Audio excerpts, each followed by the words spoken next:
नमस्कार, वे to invest in 2014 हमारी special series और आज हम बात करेंगे म्यूचुअल फंड्स की। म्यूचुअल फंड्स जो इस साल कैसे उनके रिटर्न्स आते हुए नजर आए, पर अगले साल के लिए आप पोर्टफोलियो कैसे बना सकते हैं और कौन से म्यूचुअल फंड्स हैं जो आपके पोर्टफोलियो में शामिल करेंगे तो ज्यादा से ज्यादा मुनाफा कमा सकते हैं। म्यूचुअल फंड इंडस्ट्री का जायजा लेंगे और साथ ही साथ बताएंगे आपको कि अब आपकी प्रॉपर एसेट एलोकेशन तकनीक क्या हो सकती है।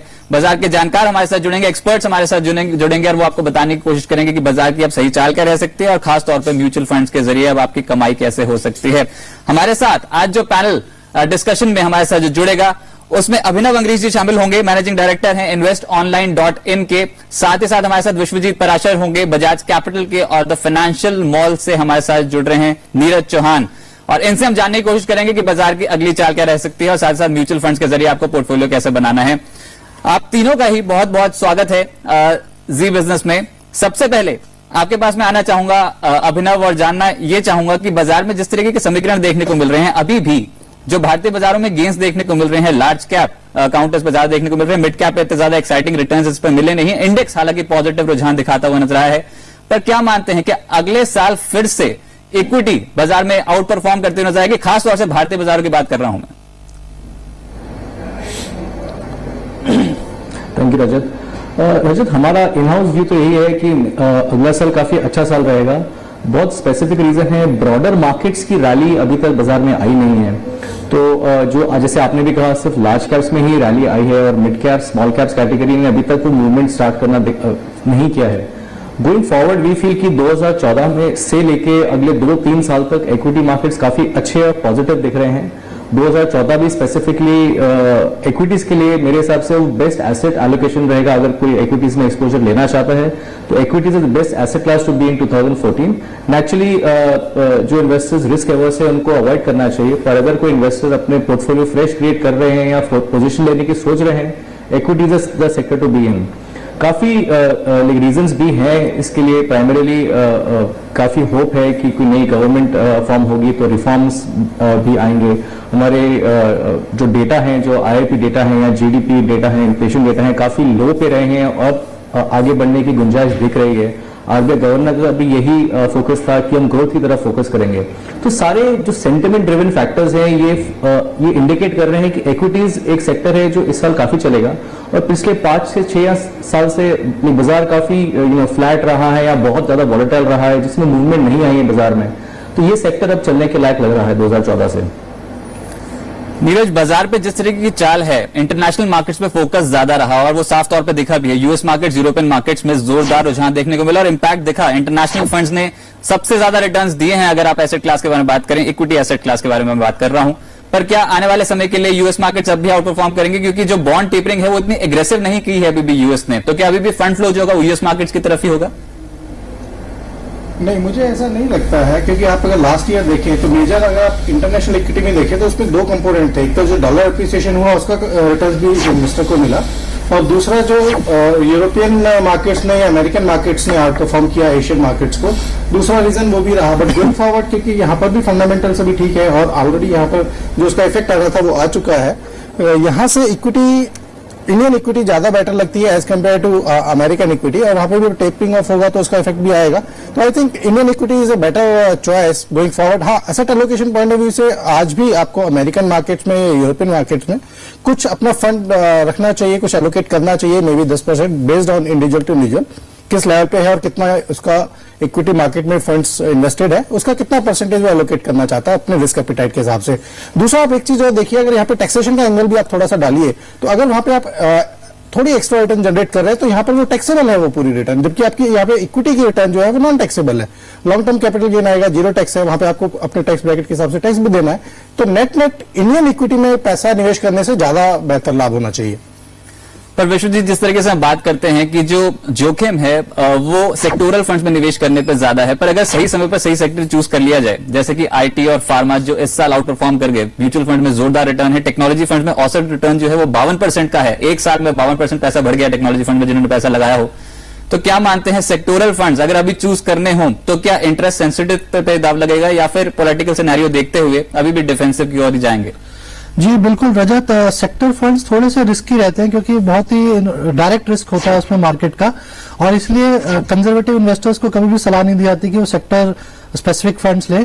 हाँ, ये रहता है कि हम लोग नॉर्मली सलाह देते हैं कि आपको अपना पोर्टफोलियो डाइवर्सिफाइड रखना चाहिए और कुछ परसेंटेज आप सेक्टोरल और थीमेटिक फंड्स में निवेश कर सकते हैं, जो कि आपको एक अच्छा रिटर्न अल्फा दे सकती है आपके पूरे पोर्टफोलियो में।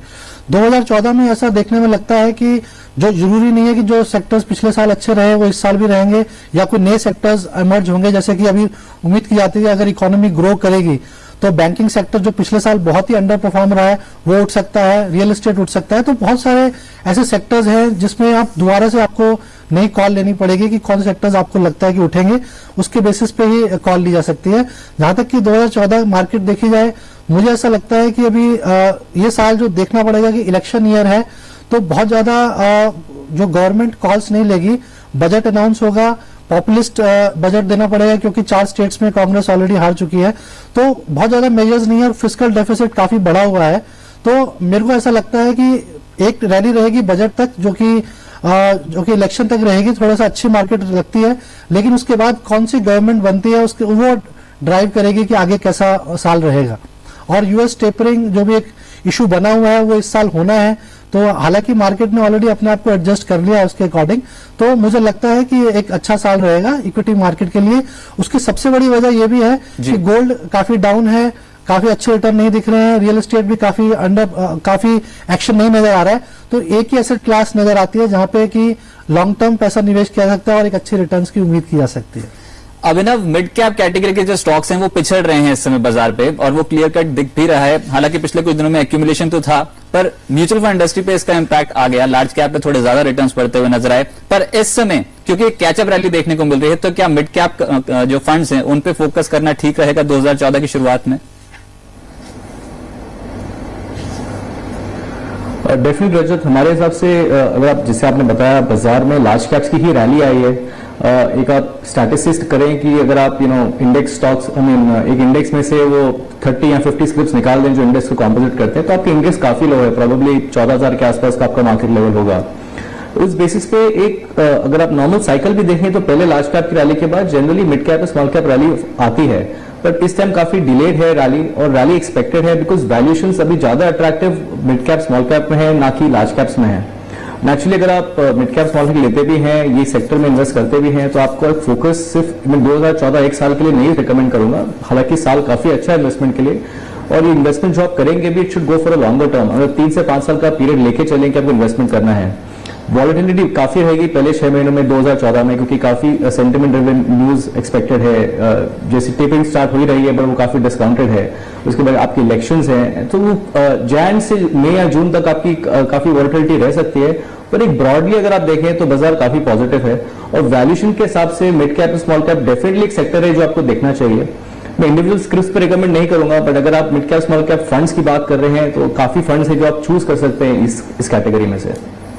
और साथ ही नीरज, अगर बात करें रिडेम्पशन प्रेशर की, तो इंडस्ट्री पे काफी प्रेशर है ये, और साथ ही साथ अगर लिक्विडिटी सिनेरियो देखें तो अब आने वाले समय के लिए थोड़े पॉलिटिकल इलेक्शंस जो सामने आ गए हैं, तो उसके चलते भी थोड़ा लिक्विडिटी स्क्वीज होती हुई नजर आएगी, ऐसा मानना है जानकारों का। तो म्यूचुअल फंड इंडस्ट्री को इसको टैकल करने के लिए काफी दिक्कत हो सकती है। तो ऐसे में अभी भी क्या आप मानते हैं कि रिडेम्पशन प्रेशर जो है वो बाजार पे बना रहेगा, और निवेशकों को खासतौर पर क्या सलाह रहेगी? क्या अगर बाजार पे कोई भी डिप आए तो एसआईपी अपनी जो एक तरीका होता है म्यूचुअल फंड में इन्वेस्टमेंट करने का, वो अभी भी कंटिन्यू करके रखें? चैलेंज क्या है यहाँ पे? 2 तरीके के इन्वेस्टर है, एक तो रिटेल इन्वेस्टर है, एक नॉन रिटेल इन्वेस्टर है। नॉन रिटेल इन्वेस्टर एक इन्फॉर्म डिसीजन लेता है, लेकिन जब रिटेल इन्वेस्टर है वो बेसिकली अनइन्फॉर्म डिसीजन रहता है जब भी मार्केट में रैली आएगी, क्योंकि उसके लॉसेज रिकवर हो गए हैं and he finds it is a good time to move out, which is a wrong strategy. Problem ये है कि अगर कोई भी एक परफॉर्मिंग फंड है, अगर आप देखें कोई भी इन्वेस्टर जो पैसा निकालता है परफॉर्मिंग फंड में से पैसा बाहर निकाल लेता है और लॉस बुक नहीं करना चाहता, जबकि वो अंडर परफॉर्मर है, तो एक थोड़ा सा यहाँ पर इंडस्ट्री को भी और बाकी सब लोगों को भी एक स्टेप लेना चाहिए और इन्वेस्टर अवेयरनेस की और बढ़ना चाहिए। प्रेशर अभी भी हम देख रहे हैं कि रिडेम्पशन एज ऑन डेट अभी भी बनता जा रहा है, जैसे जैसे मार्केट रिकवर कर रही है, उनके फंड्स वापस रिकवर कर रहे हैं, अपनी इन्वेस्टमेंट वैल्यू पे आ रहे हैं, तो लोग रिडेम्पशन डाल रहे हैं। लेकिन इंस्टीट्यूशनल इन्वेस्टर अभी बायर है, इंस्टीट्यूशनल इन्वेस्टर आजकल इन्वेस्ट करना शुरू हो गया। सो हमें liquidity from the election point of view बहुत ज्यादा थ्रेट नहीं है, क्योंकि आज भी लोग लिक्विडिटी पे बैठे हुए हैं, साइड पे हैं, दे आर जस्ट वेटिंग कि मार्केट में थोड़ा सा क्लैरिटी आए, राइट टाइम हो, वो वापस उसको निवेश करें। तो मेरे ख्याल से यहाँ पर एक इंफॉर्मेशन एजुकेशन का ज्यादा बड़ा रोल है, बजाय इसके कि आप लिक्विडिटी की बात करें। विश्वजीत, जब तक सोना चढ़ा तब तक तो काफी निवेशकों ने पैसा बनाया, पर ऊपरी स्तरों पर अब जो एसआईपी शुरू कर रहे हैं वो कहीं ना कहीं फंसते हुए नजर आ रहे हैं, क्योंकि यूएस मार्केट्स में या फिर इंटरनेशनल मार्केट में देखें तो सोने की कीमतों में जोरदार गिरावट का सिलसिला जारी है। पर क्या लगता है कि अगर एसआईपी करेंगे तो over a period of 10 years 15 years अभी भी सोने में जो बुल रन बना है वो कंटिन्यू होता हुआ नजर आता है आपको? जी, गोल्ड अगर एसेट क्लास देखें तो क्योंकि गवर्नमेंट ने काफी उस पर टैक्सेस लगा रखे हैं और बहुत टाइट कर रखा है कि लोग जो गोल्ड में ज्यादा निवेश ना करें, क्योंकि वो इकोनॉमी को ज्यादा फायदा नहीं देता है। तो मुझे लगता है कि ऐसा कोई बहुत अच्छे इस अभी फॉर टाइम बिंग 1-2 साल के लिए गोल्ड में कोई बहुत ज्यादा उछाल देखने को नहीं मिलेगा, क्योंकि गोल्ड की मार्केट इंडिया में अभी ज्यादा है बजाय इसके कि बनस्पत जो इंटरनेशनल मार्केट्स में कम है। तो अभी ऐसा लगता नहीं है कि गोल्ड में कोई बहुत अच्छा उछाल आने वाला है।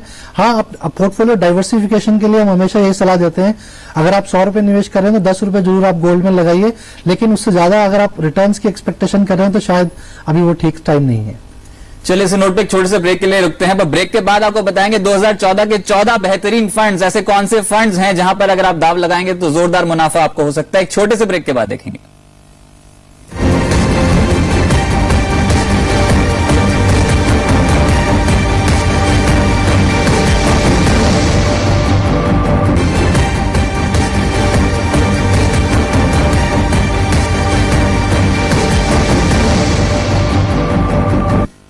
आप देख रहे हैं way to invest in 2014 mutual fund special, और आपको बता रहे हैं कि बाजार के कौन से ऐसे बेहतरीन फंड्स हैं, कौन से ऐसे विकल्प हैं जहां पर अगर आप पैसा डालेंगे अगले साल तो जोरदार मुनाफा हो सकता है। हमारे साथ अभिनव अंग्रेजी जी जुड़े हैं, नीरज चौहान जी और साथ साथ विश्वजीत पराशर जी हमारे साथ जुड़े हैं इस पैनल डिस्कशन में।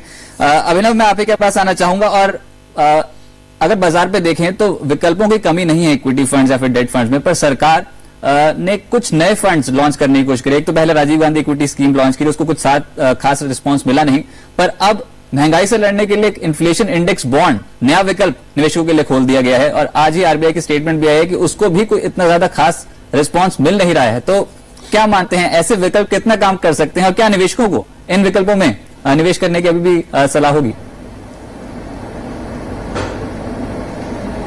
देखिए रजत, सबसे इंपॉर्टेंट क्या है, आप जब स्कीम्स लॉन्च करते हैं इनका रीच रहना भी बहुत जरूरी रहता है। दूसरी बात, जो म्यूचुअल फंड इंडस्ट्री में जैसे चल रहा है और जिस तरह डिस्ट्रीब्यूटर्स की income in the last 3-4 years काफी नीचे आ गई है, उस तरह एक क्लाइंट को, एक रिटेल डिस्ट्रीब्यूटर को अपने रिटेल इन्वेस्टर तक रीच करने की कॉस्ट इफेक्टिवनेस भी नहीं है बाजार में। मैं ये नहीं कहूंगा कि ये स्कीम्स अच्छी हैं या खराब हैं, बट जब तक रीच नहीं रहेगी तब तक उसके बारे में एजुकेशन नहीं रहेगी, उसके बारे में नॉलेज भी नहीं रहेगी, तो it gets very difficult for a retail investor को जज करना कि ये स्कीम में मुझे इन्वेस्ट करना चाहिए कि नहीं करना चाहिए। दूसरी बात, अभी देर काफी स्कीम्स हैं बाजार में जिसमें आपके जिसमें अगर आप करेक्ट एलोकेशन करें, अपना फाइनेंशियल प्लान बना के, तो आपके अच्छे खासे रिटर्न्स बन सकते हैं। तो I don't see a reason कि कि नए स्कीम्स लॉन्च करने से डेफिनेटली गवर्नमेंट की अप्रोच हो सकती है कि ये सही अप्रोच है कि आप काफी इन्वेस्टर्स को पहुंच सकें, बट अगर रीच नहीं रहेगी तो आप डेफिनेटली पहुंच नहीं पाएंगे। और साथ ही नीरज, निवेशकों के लिए रेगुलेशन बार बार कोशिश करता है रेगुलेटर की वो रेगुलेशन ज्यादा से ज्यादा लेके आए। इस इंडस्ट्री में भी रेगुलेशन नॉर्म्स जो है वो काफी स्ट्रिक्ट हैं, और वैसे हमने कलर कोडिंग नॉर्म्स देख लिए थे आते हुए, पर अभी भी भरोसा क्यों नहीं बन पा रहा है म्यूचुअल फंड इंडस्ट्री पे, और निवेशक खुल के यहाँ पर इन्वेस्टमेंट क्यों नहीं कर रहे हैं? क्योंकि जो पैसा आता है इक्विटी बाजार में वो भी कहीं संस्थागत निवेशकों का होता है, एफआईएस का होता है, पर रिटेल निवेशक एक तो वैसे इक्विटी बाजार से काफी दूर है और म्यूचुअल फंड में तो उनका एक्सपोजर बेहद कम है, तो उसको बढ़ाने के लिए क्या स्टेप्स लेने चाहिए? देखिए रजत, चैलेंज क्या है, जब आज की डेट में निवेशक म्यूचुअल फंड के अंदर निवेश करता है तो वो हमेशा रिटर्न चेज करता है, अपने फाइनेंशियल प्लान्स नहीं बनाता, गोल स्पेसिफिक इन्वेस्टमेंट नहीं करता, ड्यूरेशन उसके सामने क्लियर नहीं होती कि वो कितने ड्यूरेशन के लिए इन्वेस्टमेंट करना चाह रहा है। इक्विटी में जाएगा 2 साल के बाद रिटर्न देखना चाहेगा, चाइल्ड एजुकेशन के लिए जाएगा तो डेट में जाएगा। सो अभी चैलेंज क्या है, कहीं ना कहीं एक एजुकेशन बड़ी वीक है जो हम फाइनेंशियल एजुकेशन की बात करते हैं, चाहे वो किसी भी लेवल का इन्वेस्टर क्यों ना हो। दूसरा, जो आप बात करते हैं, जब वो रिटर्न्स की बात करता है तो रिस्क लेने के लिए तो बात करता है, फिर कंपेयर करता है उसको एफडी के रिटर्न के साथ, तो रिस्क का मतलब तो यही हुआ ना कि आपको एफडी से ज्यादा भी रिटर्न मिल सकती है और आपको उसमें भी नहीं मिल सकती है या नेगेटिव भी हो सकता है। तो जब आप निवेश की बात करेंगे, हाँ मैं रिस्क लेने के लिए तैयार हूं, लेकिन जब नेगेटिव रिटर्न दिखती है तो वहां से निकाल के जाना चाहता है क्योंकि मार्केट खराब है। सो अभी कहीं ना कहीं एक वो एपिटाइट नहीं बना है इक्विटी को, आज भी वो सिर्फ रिटर्न चेज करने के लिए पंटिंग की निगाह से देखते हैं, अनलेस उसको एक सीरियस एसेट क्लास में नहीं देखेंगे, अपने गोल्स के साथ मैच नहीं करेंगे, पोर्टफोलियो एलोकेशन नहीं करेंगे, डाइवर्सिफाई नहीं करेंगे पोर्टफोलियो को, तो ये चैलेंज बना रहेगा। इसलिए एजुकेशन मेरे हिसाब से यहाँ पर इन्वेस्टर की होना बहुत जरूरी है।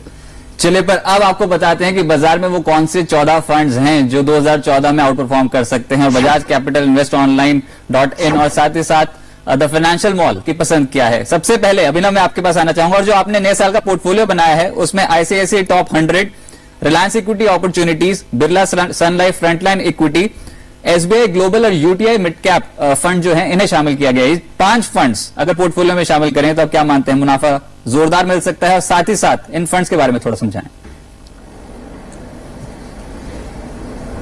तो देखिए, हमारा फोकस क्या है, जो हमने करंटली आपको पोर्टफोलियो बताया है, एक सबसे बहुत इंपॉर्टेंट बात ये, अगर 2014 में अगर आप फ्रेश पोर्टफोलियो क्रिएट कर रहे हैं, सिर्फ 1 साल के लिए नहीं, बड़े थोड़ी लंबी अवधि के लिए, मे बी 3 साल या 5 साल पीरियड के लिए, मेरे हिसाब से पोर्टफोलियो काफी अच्छा रहेगा। इसलिए क्योंकि हमने इसको स्प्लिट किया है एक लार्ज कैप और मिड कैप कैटेगरी में। थोड़ा सा फोकस मिड कैप में ज्यादा है, जैसे हमने शो के शुरुआत में भी बात करी थी। हमारा मानना है कि मिड कैप और स्मॉल कैप कैटेगरी थोड़ी बेटर परफॉर्म करेगी। हालांकि इसमें स्मॉल कैप एक्सपोजर हमने ज्यादा लिया नहीं है from the safety perspective of investors, but काफी जो मिड कैप बेस्ड फंड्स हैं इनमें थोड़ा बहुत प्रतिशत 8-10% स्मॉल कैप का भी इन्वेस्टेड रहता है। हम ये भी मानते हैं कि आगे चल के फाइनेंशियल्स या banking and financials, information technology, FMCG और फार्मा, ये सेक्टर्स हैं जो काफी अच्छे रहेंगे। तो ये फंड्स की चॉइस करिए, ये एक स्पेसिफिक सिर्फ रिटर्न्स देख के नहीं करिए over the period of 10 years या 7 ईयर्स या 15 ईयर्स, जो इन फंड्स की काफी अच्छे रिटर्न रहे हैं, बट ये भी देख के करिए कि इनकी पोर्टफोलियो मिक्स क्या है।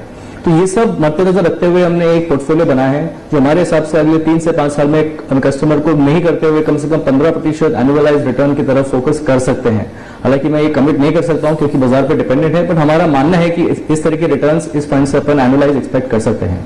पर अभिनव, अभी भी जो पोर्टफोलियो है वो स्क्यूड है mid cap small cap category में, मिड कैप पे फोकस ज्यादा है, तो क्या लगता है यहाँ पर इक्विटी कंपोनेंट जो है वो पोर्टफोलियो में इस साल बढ़ा देना चाहिए? डेट के विकल्प आपने थोड़े कम दिए। ऑडियो नहीं है बस। चलिए, लगता है यहाँ पर संपर्क स्थापित नहीं हो पाया है। जो 5वां फंड इन्होंने दिया है वो है यूटीआई मिड कैप फंड है और जोरदार रिटर्न्स मिले हैं। अगर आप देखें 5 साल में हर साल लगभग 24.5% का रिटर्न इस फंड से मिलता हुआ नजर आया है। तो ये 5 फंड्स जो कि हैं ICICI top 100, Reliance equity opportunities, Birla Sun Life frontline equity, SBI global और यूटीआई मिड कैप, इन फंड्स पे आप नजर रख के चल सकते हैं। investonline.in की तरफ से ये फंड्स दिए गए हैं। अब बजाज कैपिटल की पसंद जानते हैं। और विश्वजीत, जिस तरीके का प्रदर्शन है बाजार पे, आपको क्या लगता है कौन से 5 बेहतरीन फंड्स हैं जो जोरदार मुनाफा दिला सकते हैं? हालांकि जो आपने हमारे पास जो लिस्ट भेजी है उस पर एक बार नजर डाल लेते हैं। यहाँ पर axis long term equity, axis triple advantage, Franklin India smaller companies और साथ साथ एसबीआई बैलेंस्ड, और एक आपने इनकम फंड चुना है पोर्टफोलियो में, वो है Templeton corporate bond opportunities fund. क्या लगता है बैलेंस पोर्टफोलियो है, इसके साथ आगे बढ़ना चाहिए? रजत, जब आपने स्कीम्स पूछी थी तो सिर्फ मुनाफा देख के स्कीम नहीं सजेस्ट करी थी। नॉर्मली ऐसा लगता है कि हर कैटेगरी, जैसे इनकम फंड लेते हैं तो वो 0 to 3 ईयर पीरियड के लिए ठीक रहता है। अगर लार्ज कैप फंड लेते हैं तो नेचुरली थोड़ा लॉन्ग टर्म पीरियड होराइजन देख के सलाह दी जाती है। ऐसे मिड कैप और स्मॉल कैप में थोड़ा अल्फा, जहां रिटर्न आने के चांसेस ज्यादा रहते हैं, थोड़ा रिस्क ज्यादा ले सकते हैं। तो ऐसे करके एक डाइवर्सिफाइड पोर्टफोलियो बनाने की कोशिश की गई है। मेरे हिसाब से जो आने वाली कैटेगरीज हैं 2014 में, I think accrual funds, debt fund category में देखें तो अच्छे yield to maturity kind of funds होते हैं, तो एक अच्छी रिटर्न्स बुक कर सकते हैं 3 साल के पीरियड तक के लिए। और अगर आप थोड़ा और आगे चले, अगर यानी कि एएलएसएस कैटेगरी में, जो कि टैक्स सेविंग के लिए होती है, जहां पे फंड मैनेजर के पास एक अच्छा खासा टाइम होता है, तो एक्सिस लॉन्ग टर्म इक्विटी की अच्छी परफॉर्मेंस रही है पिछले 4 सालों में। काफी लंबा पीरियड नहीं रहा है, लेकिन अच्छे फंड की पहचान यही होती है कि जब मार्केट गिर रही हो तो वो कम गिरे, और जब मार्केट चढ़ रही है तो उसके रिटर्न मार्केट से ज्यादा चढ़े। तो यही क्राइटेरिया देखते हुए उनकी और कितना रिस्क दे सकता है इन्वेस्टर, उसके हिसाब से स्कीम चूज की जाती है। बट मेरे हिसाब से एक्चुअल फंड्स अच्छे रहेंगे। कैपिटल प्रोटेक्शन ओरिएंटेड फंड्स जो कि समय समय पर आते रहते हैं, उस पर नजर रख सकते हैं। ईएलएसएस फंड्स एक अच्छी रिटर्न दे सकते हैं, साथ उसके साथ टैक्स सेविंग भी कर सकते हैं। और फ्लेक्सी कैप फंड्स जो कि अक्रॉस मार्केट कैपिटलाइजेशन में निवेश करते हैं, तो वहां पे भी निवेश किया जा सकता है। और मिड कैप फंड्स, मैंने जैसे बताया कि आखिरी पिछले साल लार्ज कैप फंड का रहा, तो इस साल मुझे ऐसा लगता है मिड कैप और स्मॉल कैप फंड का रहेगा और अच्छे रिटर्न्स आने चाहिए। तो ये ऐसा नजर रख के एक डाइवर्सिफाइड पोर्टफोलियो बनाया गया है। बट फिर भी मेरी सलाह ये रहेगी, अपने गोल्स के साथ लिंक करें। कोई भी स्कीम लें, कोई भी कैटेगरी चूज करें, आपके गोल्स क्या हैं। अगर लॉन्ग टर्म गोल्स हैं तो लार्ज कैप लें, शॉर्ट टर्म गोल्स है तो इनकम फंड्स लें, और टैक्स सेविंग है तो एएलएसएस लें। ऐसे करके आप अपना पोर्टफोलियो डाइवर्सिफाई करें।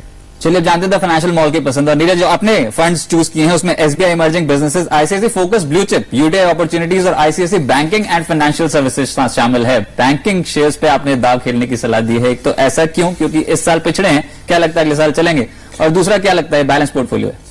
देखिए रजत, ये जो आपको पोर्टफोलियो भेजा है सिर्फ इक्विटी का पोर्टफोलियो है। जैसा कि बाकी पैनलिस्ट ने बिल्कुल ठीक कहा कि जो भी आप इन्वेस्ट कर रहे हैं अपने गोल बेस्ड इन्वेस्टमेंट कीजिए। आपका टाइम होरिजन, आपका फोकस होना चाहिए। ये दोनों के दरकिनार करके आप निवेश नहीं करें।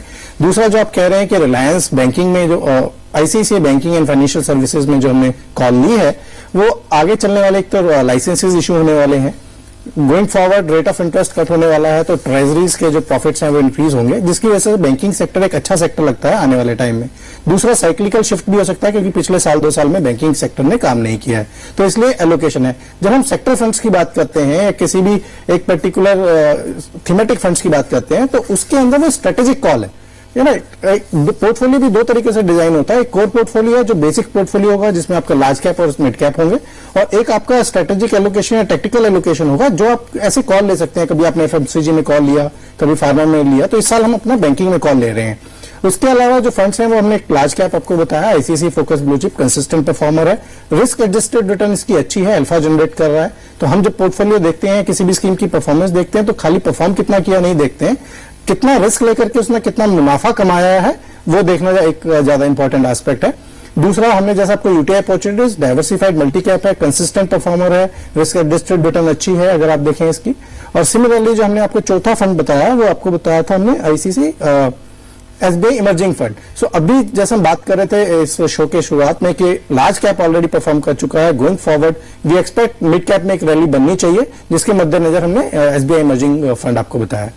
चलिए फटाफट से मैं आपको ये 14 फंड्स बता देता हूं। समय की बहुत पाबंदी है, पर 14 फंड्स जो अगले साल आउट परफॉर्म करेंगे, उसमें सबसे पहला SBI emerging businesses, ICICI focus blue chip, UTI opportunities, ICICI banking and financial services, Neeraj Chauhan ji की पसंद है। और साथ ही साथ अभिनव अंग्रीश की पसंद है ICICI top 100, Reliance equity opportunities, Birla Sun Life frontline equity, SBI global और यूटीआई मिड कैप। इन फंड्स पे दाव लगा सकते हैं आप, और साथ ही निवेश करने का मौका है।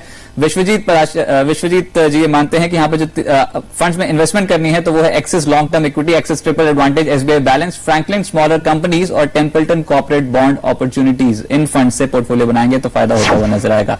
आप तीनों का ही बहुत बहुत शुक्रिया हमारे साथ जुड़ने के लिए, म्यूचुअल फंड इंडस्ट्री पर चर्चा करने के लिए, और 2014 की ट्रेडिंग रणनीति और साथ ही साथ पोर्टफोलियो कैसे बनाया जा सकता है इस पर चर्चा करने के लिए बहुत बहुत शुक्रिया। फिलहाल where to invest in 2014 mutual fund special इतना ही। आप देखते रहिए जी बिजनेस, आपका फायदा। नमस्कार।